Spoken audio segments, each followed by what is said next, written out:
प्रभु यीशु मसीह के नाम में आपको अनुग्रह और शांति मिले। न्यायों की पुस्तक में ये घटना करीब आज से 3,500 वर्ष पहले की है और ये उस समय है जब इज़राइल के लोगों ने कनान की भूमि को पाया था। और लिखा है एक अध्याय में, और बेजेक में अदोनी बेजेक को पाकर वे उससे लड़े। फिर परंतु अदोनी बेजेक भागा, तब उन्होंने उसका पीछा करके उसे पकड़ लिया और उसके हाथ पांव के अंगूठे काट डाले। तब अदोनी बेजेक ने कहा, हाथ पांव के अंगूठे काटे हुए 70 राजा मेरी मेज के नीचे टुकड़े बीनते हैं। जैसा मैंने किया था वैसा ही बदला परमेश्वर ने मुझे दिया है। तब वे उसे यरूशलेम को ले गए और वहां वो मर गया। तो अदोनी बेजेक ये एक उस समय का तानाशाह था और एक बहुत दुष्ट व्यक्ति था।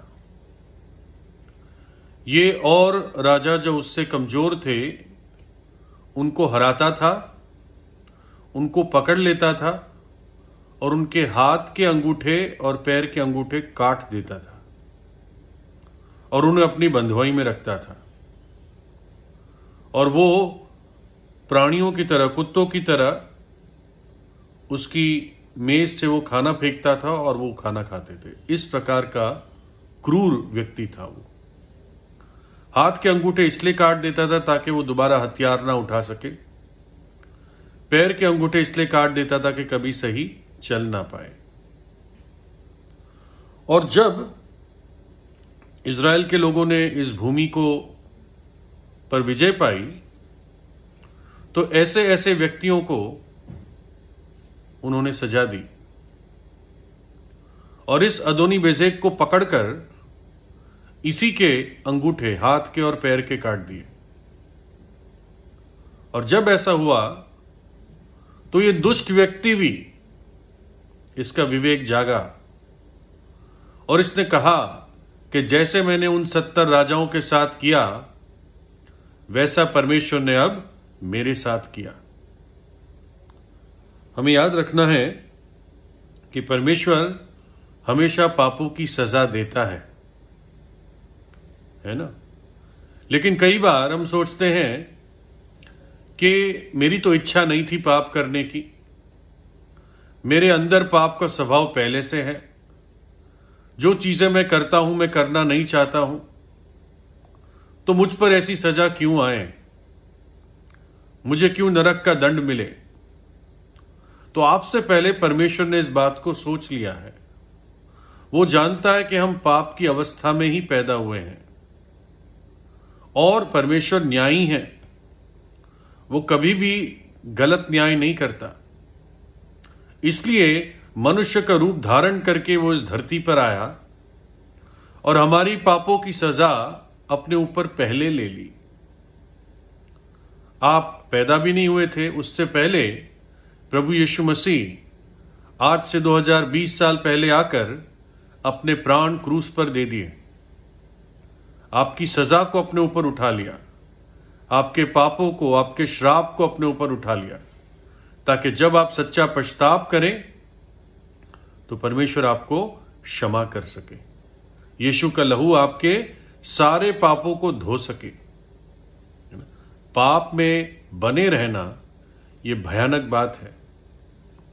अदोनी बेजेक ने आखिर में एहसास किया कि मुझ पर परमेश्वर की सजा आई है ना। हम सजा के लिए क्यों इंतजार करें? क्यों न पहले अपने पापों से पश्चाताप कर लें और उन्हें छोड़ दें और एक पवित्र जीवन बिताएं। लिखा है, कितने मनुष्यों के पाप प्रकट हो जाते हैं और न्याय के लिए पहले से पहुंच जाते हैं, पर कितनों के पीछे से आते हैं। कुछ लोगों की सजा आप दुनिया में देखते हो, आपकी आंखों के सामने दुष्ट को अपना प्रतिफल मिलता है।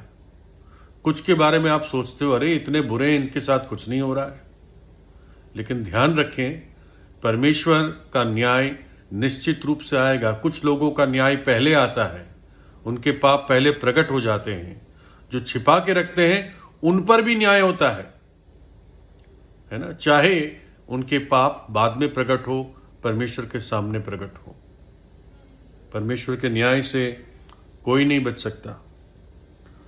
और जैसे मनुष्य के लिए एक बार मरना और उसके बाद न्याय का होना नियुक्त है, मनुष्य का न्याय का होना नियुक्त है। प्रभु यीशु ने कहा, और मैं तुमसे कहता हूं कि जो जो निकम्मी बातें मनुष्य कहेंगे, न्याय के दिन हर एक बात का लेखा देंगे, क्योंकि तू अपनी बातों के कारण निर्दोष और अपनी बातों ही के कारण दोषी ठहराया जाएगा। आपके मुंह के शब्द भी, उसके कारण आपका न्याय होगा। जो निकम्मे और गलत शब्द आपने बोले, मैंने बोले, जब शब्द का न्याय होगा तो आप सोच लीजिए परमेश्वर का न्याय कितना भयानक होगा। उन बुरे विचारों का क्या होगा, उन गंदी गालियों का क्या होगा, उन घिनौने कामों का क्या होगा, उन छिपे हुए पापों का क्या होगा। कुछ नहीं आप छिपा पाएंगे।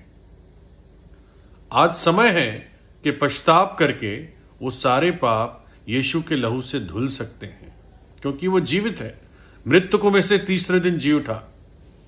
उसका लहू हमें सब पापों से शुद्ध करता है। कोई व्यक्ति नहीं बच पाएगा, है ना।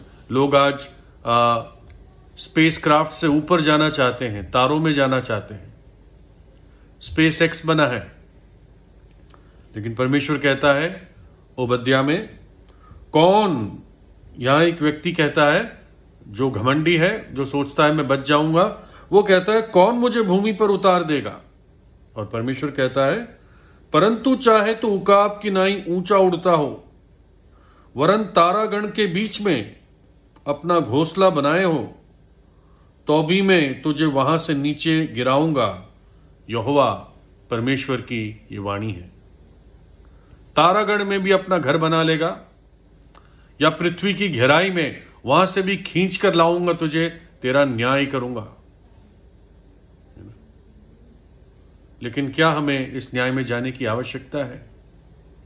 परमेश्वर मौका देता है। प्रभु यीशु के मृत्यु के द्वारा हमारे लिए पापों की क्षमा का, अनंत जीवन का, उद्धार का, मुक्ति का मार्ग खुल गया है।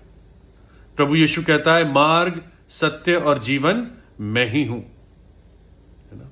प्रभु यीशु पे विश्वास करें, अपने पापों से पश्चाताप करें, क्योंकि ध्यान रखें परमेश्वर के न्याय से कोई नहीं बच पाएगा, कोई नहीं बच पाएगा। प्रभु यीशु से प्रार्थना कीजिए, वो आपके दिल पर खड़ा हुआ खटखटाता है। परमेश्वर आपको आशीष दे।